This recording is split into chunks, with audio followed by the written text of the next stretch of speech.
Did you know that historically black colleges and universities, or HBCUs, receive about 20% less funding than predominantly white institutions? With the 2024 election heating up, candidates like Kamala Harris and Donald Trump are stepping into the spotlight, each with their own plans to support these vital institutions. But the big question is, who's really going to make a difference for HBCUs? Stay tuned, because we're about to break it all down. The role of HBCUs in empowering the black community. HBCUs have a long and rich history of providing educational opportunities to black students in the United States, dating back to a time when segregation and racism made it nearly impossible for them to attend predominantly white institutions. These schools not only offered education but also nurtured leadership, fostered community, and created safe environments for black intellectual growth. Today, HBCUs continue to play an essential role in educating students from low-income backgrounds, many of whom are first-generation college students. Yet despite their vital contribution to higher education, HBCUs face serious financial challenges. On average, HBCUs receive 20% less funding than predominantly white institutions, according to a report from the American Council on Education. This funding gap directly impacts the quality of education and resources that HBCUs can offer, from modern campus facilities to scholarship opportunities. It's a struggle that threatens the very mission of these institutions, and with the 2024 election around the corner, the stakes for HBCU funding couldn't be higher. The funding disparity, why it matters. The funding disparity between HBCUs and PWIs isn't just a matter of numbers, it's a question of equity. Many HBCUs are located in states that allocate fewer state funds to these institutions. Additionally, HBCUs tend to have smaller endowments compared to their PWI counterparts, meaning they rely heavily on federal support and private donations to operate. Think about the difference this funding gap makes. When HBCUs receive fewer financial resources, it affects their ability to maintain campus facilities, offer competitive faculty salaries, and provide scholarships or financial aid to deserving students. This creates a ripple effect. Students at HBCUs often graduate with more student loan debt compared to those at PWIs. According to the Brookings Institution, HBCU graduates borrow nearly twice as much as their counterparts at PWIs, leading to longer repayment periods and a greater financial burden.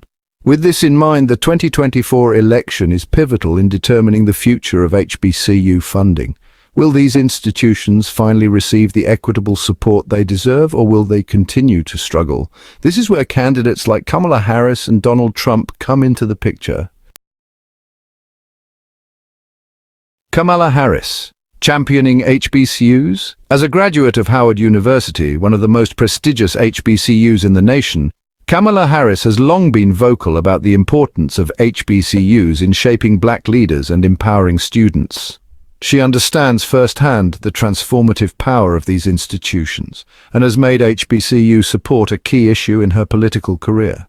During her time in the Senate, Harris introduced the HBCU Capital Finance Debt Relief Act, a bill aimed at reducing the financial burdens HBCUs face by providing them with much-needed relief from debt obligations.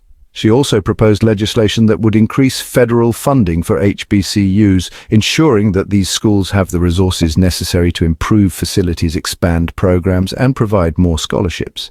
Additionally, Harris has been a strong advocate for addressing student loan debt, which disproportionately affects black students and HBCU graduates. In her previous campaign, she proposed initiatives to reduce student loan debt and offer relief to borrowers, a plan that could have a direct impact on HBCU graduates who often face crippling debt after graduation.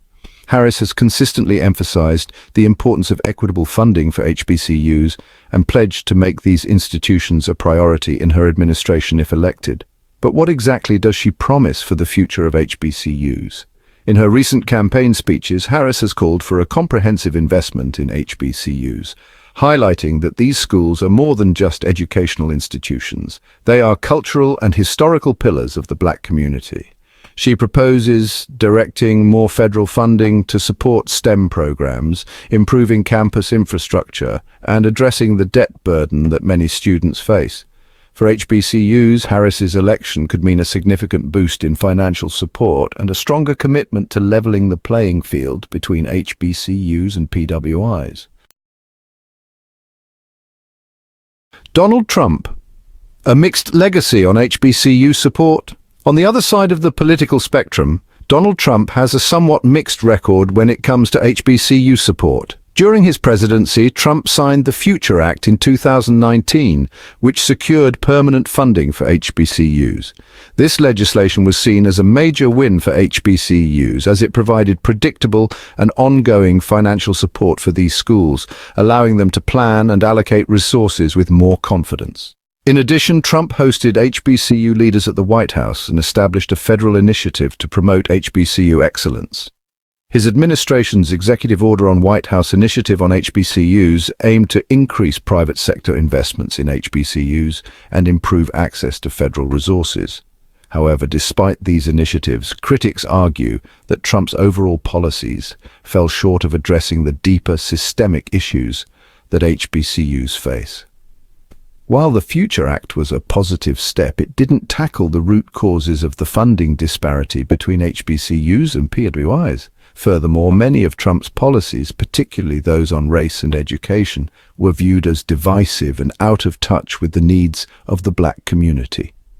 Trump's rhetoric surrounding HBCUs has also been a point of contention. While he touted his administration's support for these institutions, his comments on race, particularly during the Black Lives Matter protests, alienated many in the black community. As we look ahead to the 2024 election, voters are asking whether Trump's track record on HBCUs truly reflects a commitment to these institutions or if it was merely a political move. Campaign promises for 2024. What's at stake for HBCUs? As we gear up for the 2024 election, the future of HBCUs is a key issue for both candidates. Kamala Harris has made it clear that HBCU funding will be a top priority in her administration, with a focus on equitable resources, student debt relief, and expanded academic programs.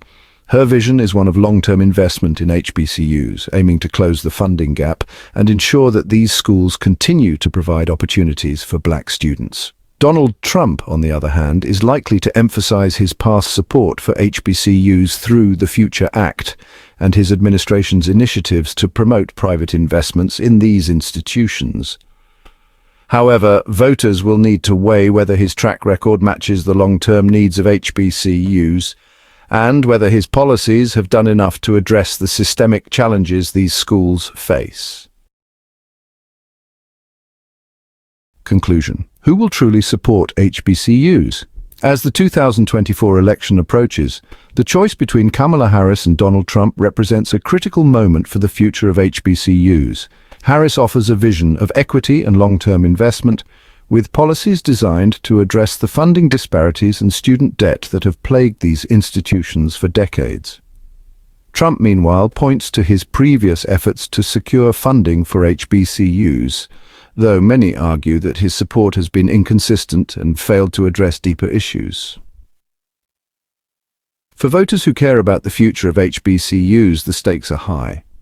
Will Harris's commitment to equitable funding and student debt relief resonate more with voters, or will Trump's previous actions in support of HBCUs be enough to win their confidence?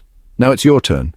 Who do you think has the stronger commitment to supporting HBCUs? Drop your thoughts in the comments below, and don't forget to hit that subscribe button for more political analysis and updates as we head into the election season.